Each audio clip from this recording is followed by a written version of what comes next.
Yeah, man, it was terrible. I knew I was madly in love with my wife. The minute I saw her, it was Right. kind of love at first sight. But getting to the altar was so. One of the most famous actors in the world accept a major award. The crowd is clapping, cameras are flashing, and everyone expects the usual thank you speech. But then, Jeff Bridges does something nobody saw coming. He looks at the audience and says 5 words that change everything. I never wanted to be an actor. The room goes completely silent. For 6 whole seconds, nobody moves. Nobody breathes. Because after more than 50 years in Hollywood, one of America's most beloved stars just admitted the truth that fans had been whispering about for decades. This is the story of how Jeff Bridges spent his entire life running from the very thing that made him famous. And at 75 years old, he's finally ready to tell us why. It all started when Jeff was just a baby. Most kids get lullabies and bedtime stories. Jeff got movie lights and camera crews. When he was only 6 months old, his parents brought him to a film set for a movie called The Company She Keeps. The director needed a real crying baby for one scene. So his mom gave tiny Jeff a little pinch, and he cried right on cue. Perfect shot, one take. But here's the crazy part. They didn't even put his real name in the credits. He was just listed as Crying Baby. Even as a baby, Jeff was already in Hollywood, but nobody really noticed him. Maybe that was a sign of things to come. Growing up as the son of Lloyd Bridges should have been amazing, right? Lloyd was becoming a huge star, especially after movies like High Noon. But instead of encouraging his kids to follow in his footsteps, Lloyd did something surprising. He sat Jeff and his older brother down and showed them the cold, hard numbers. He told them that most actors made less than $5,000 a year. He had the proof right there on paper. Lloyd looked at his boys and said something that would stick with Jeff forever. Focus on school. No acting unless your grades are better than B+. Maybe you should think about becoming engineers instead. Can you imagine? One of Hollywood's biggest stars was basically telling his own kids to stay away from acting. This wasn't just casual advice. This was a family rule that lasted for years. And it planted something deep in Jeff's mind. A quiet fear that maybe acting wasn't safe enough. Maybe it wasn't real enough. Maybe it wasn't for him. When Jeff turned 13, he made a decision that would haunt him for the rest of his life. He took a black marker and wrote 3 words on his bedroom door. Not an actor. Those words stared at him every single day when he woke up and every night when he went to sleep. Instead of memorizing scripts like his brother, Jeff started taking art classes. He learned to paint at the Brentwood Art Center and even sold his first canvas for $35. He started a surf rock band called the Nozzles and played at small fairs around Santa Monica. While other kids his age were dreaming about being movie stars, Jeff was dreaming about being anything else. But the 1960s were a wild time, especially in Los Angeles. By age 16, Jeff was smoking marijuana before math class.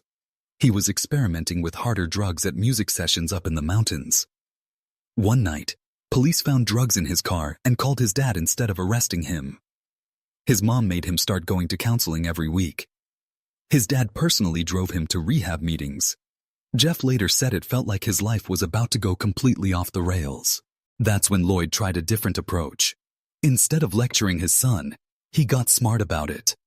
Over breakfast one morning, he told Jeff something that changed everything. He said that acting could be a way to do everything Jeff wanted. Fly jets, play music, paint, travel the world. All without having to join the military or struggle as a starving artist. Just one job, endless possibilities. For the first time, acting didn't sound like a prison. It sounded like freedom. Jeff started taking small roles, partly just to make money for a new guitar. But even then, he wasn't fully committed. At 17, he signed up for the Coast Guard Reserve to avoid going to Vietnam. For 8 years, he spent weekends cleaning rust off buoys and pulling midnight shifts. He called it torture, but it kept him out of the war and gave him an excuse to only act part-time. During those Coast Guard years, Jeff made 2 movies that got him Oscar nominations: The Last Picture Show and Thunderbolt and Lightfoot. He was literally wearing his military uniform to award ceremonies. Even when he was succeeding, part of him was still running away. In 1972, right after getting that first Oscar nomination, Jeff almost walked away from acting completely. He bought a beach house in Malibu and rented a studio space in Venice, not for movie work, but to make music and paint ocean scenes. He told his dad he might skip the next few movies and just disappear for a while. His family was so worried they held an intervention in their living room. His mom pulled out a notebook where she had been tracking all of Jeff's auditions and jobs. His dad reminded him how acting could use all his talents at once. They basically begged him not to give up. A few days later, Jeff agreed to do one more movie, even though he had already tried to turn it down. But then something happened that changed Jeff's life forever. In 1975, he was filming a comedy in Montana when he saw a woman walking through the hotel dining room. She had 2 black eyes and a broken nose that had just been set, but Jeff couldn't stop staring at her. He kept messing up his lines because he was so distracted. Her name was Susan, and she was working at the hotel to pay for college. When Jeff asked her to dinner, she said no. But 3 nights later, they danced together at the wrap party. The next morning, they went looking at ranches by the river. Jeff still carries a photo from that day in his wallet. He says it's like a time machine that takes him back to the moment he knew he had found his person. A year later, Susan looked at Jeff and said something that terrified him. "I'm going to have children and put down roots, either with you or without you." Jeff spent 3 days pacing around their cottage, wondering if settling down meant giving up his freedom. On Thursday, he drove her to a windy beach and proposed with a turquoise ring from his jeans pocket. They got married 5 days later. Jeff bought 320 acres in Montana and built a simple cabin with no phone, so movie studios couldn't reach him.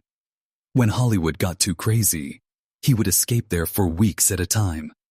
He would fix fences, sit by the river, and just disappear. His agent called it career suicide, but Jeff called it breathing.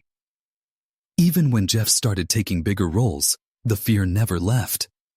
During the filming of Tron in 1981, he was genuinely scared that computers might replace actors someday. The worried, tight expression you see on his face in that movie, that wasn't acting. That was real fear. For Starman in 1984, Jeff had to completely erase his own personality to play an alien learning to be human. After 115 days of filming, he didn't feel like himself anymore. He had to go to therapy for almost a year just to remember who Jeff Bridges really was. The success kept coming, but so did the problems. During filming in Mexico, Jeff started drinking heavily. Magazine writers saw him get sick during interviews. He said drinking stopped being fun and started controlling his life. When The Fabulous Baker Boys came out in 1989, Jeff had secretly been learning jazz piano, hoping he could switch to music if acting fell apart. But the movie was such a huge hit that it trapped him even deeper in Hollywood. Working with Robin Williams on The Fisher King pushed Jeff to his breaking point. Robin would do 20 different versions of the same scene, improvising wildly each time. One night, Jeff completely froze up and couldn't find his cue. At 2:15 in the morning, he walked off set, found a payphone, and called his wife. He told her he felt so shaken that he might need therapy. Studio records show that the insurance company paid for one emergency therapy session. In 60 years of acting, it was the only time Jeff ever charged therapy to a movie. Then came The Big Lebowski in 1998. At first, the M.O. Con Vi didn't make much money. But slowly, it became a cult classic. Midnight showings were packed with fans shouting lines back at the screen. By 2005, a fake religion called Dudism was born, with over 600,000 followers. People started treating Jeff like he actually was the dude. They followed him into bathrooms asking for wisdom. They wanted him to bless their drinks. Jeff stopped going to fan events because it freaked him out so much. Even his own daughters were embarrassed. They gave him a handwritten note titled, "Why It's Weird You're Famous." They begged him to get a regular desk job like other dads. Jeff kept that note and showed it proudly in interviews years later. In 2009, Jeff almost turned down the role that would finally win him an Oscar. Crazy Heart was about a broken-down country singer, and Jeff was tired of playing damaged men. The director begged him for weeks. Jeff only said yes when they agreed to let him sing his own songs. The movie cost $7 million to make and earned almost $40 million. It won 40 major awards. At the 2010 Oscars, when Jeff finally held that golden statue, something broke through. He thanked his late parents, his voice cracking with emotion.